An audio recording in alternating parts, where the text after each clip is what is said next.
Got 10 minutes to fill with news and baby. Keep up the strumming, don't be lazy. Scour the wrestling dirt sheets, baby, for views. Ooh.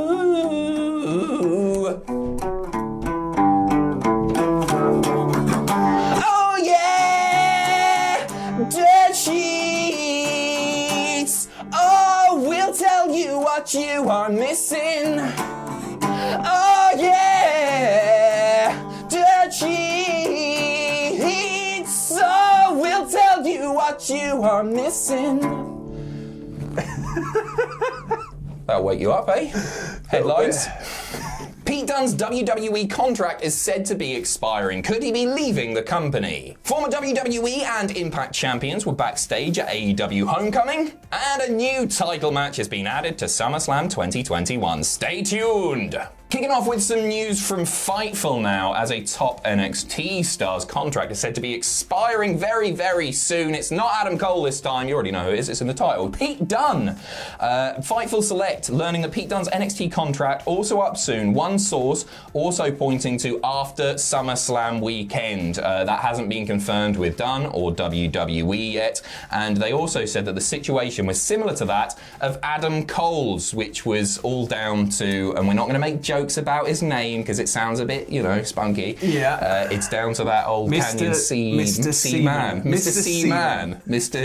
Seaman. Yeah. So there's been a real slip up involving Seaman.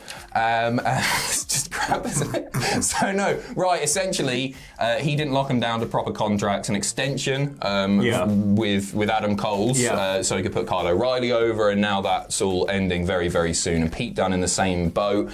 To me, I think the likelihood of him leaving WWE is slim, just because he's one of Triple H's boys. But wrestling in 2021 is bat-poo crazy, and so honestly, anything can happen. Who knows? Anything could happen, but Pete Dunne's been such a vocal supporter of WWE that I don't know. He seems to go to bat for WWE. He's a company man, he's he's a company guy, so I can see him re-signing. I imagine this could just be, a bit of waiting out, trying to get a better deal, because he does need to be utilised more. He should be being utilised more, and so, he maybe feels that way too. Well, he's doing great stuff in NXT, and he's very featured prominently. Yeah.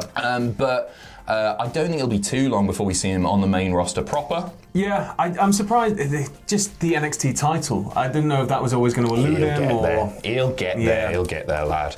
So we'll keep you updated as we learn more. Next up, former WWE and IMPACT champions backstage at AEW Homecoming last night.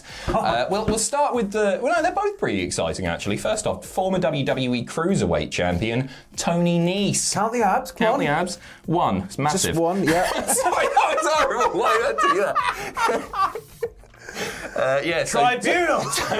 Tony Nese backstage at AEW, but it wasn't just the former Cruiserweight champion, it was the former Knockouts Tag Team champion Kiera Hogan as well, from Fire and Flavor. Ridiculously charismatic. Yep. Like, she's I could see her being a real sort of natural fit for AEW. Definitely. At the same time, just because they're backstage doesn't mean they're definitely going to be signing. They might just be visiting mates. They're all pals, they could just be hanging out. So only time will tell, but I think, for Nese especially, this would be for the Cruiserweight style and not fitting in with the WWE side of it, because WWE didn't really care. AEW is perfect for somebody like Tony Nese. He's got a lot of charisma as well. I think he's got a lot to offer. Again, just another one who was so underutilized. They are both available, right? Kiera Hogan, her time with Impact was wrapped up fairly recently, and Tony Nese, of course, was released a little while ago by WWE. So it'll be interesting to see where they pop up next, and good luck to both of them. Next up, a new title match has been added to this year's SummerSlam. This is a weird one, right? Not the match itself. You're going to be getting the Usos versus the Mysterios. But the way that they announced this, it just happened on social media last night, and like you got SmackDown tonight, and I don't understand. Is it to draw more people to SmackDown? Maybe they draw more people to SmackDown. Maybe in a few hours' time we'll get like the Mysterios facing up against the Usos in a promo battle tonight on the maybe something like that. The Mysterios don't deserve any more chances. They've cheated enough. That's all I'm going to say. They screwed over Corbin. They've probably cheated to beat the Usos. They always go on, cheat, and then like, yeah, baby faces. It's like, you're cheating. You can't. Ray, in your old age, getting proper So that match will be coming up August the 21st. Sam will be watching that.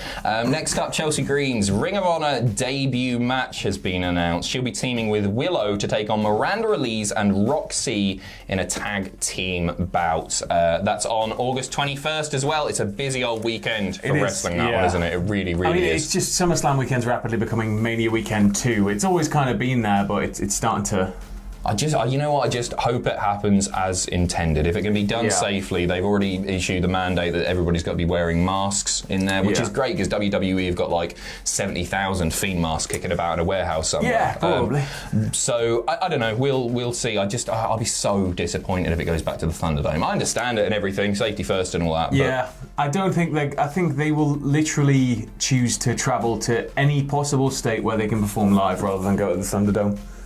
Yeah, maybe. If they could have one arena in a state where they can kind of just wheel people in and give out free or discounted tickets. Wheel people in? Yeah, like old Rey Mysterio? Just bring them in.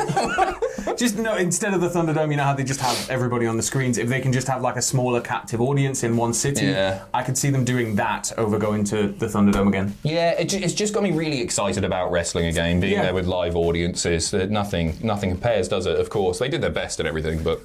We'll see. Next up, challenging for the Impact title, an upcoming NWA event, we're going to be getting Deonna Purrazzo versus Melina. Nice. She can still go. She can still go, Melina. She's really class, isn't she? So that's one to keep an eye on for sure. And we're gonna be finishing with some really important news. Obviously, this week we learned of the tragic death of Bobby Eaton and the outpouring of support for his family and all of the lovely stories and everything. Worth checking out, of course. But just to finish off, there is a GoFundMe campaign.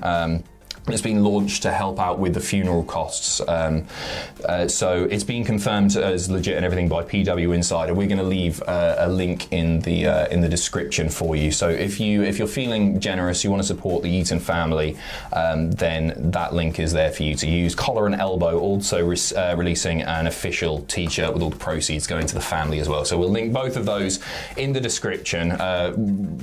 Just an amazing talent. Just a very, very tragic loss. So thank you very much for watching. Much appreciated. We'll be back in a few hours with some more awful singing and quite good guitar playing, annoyingly.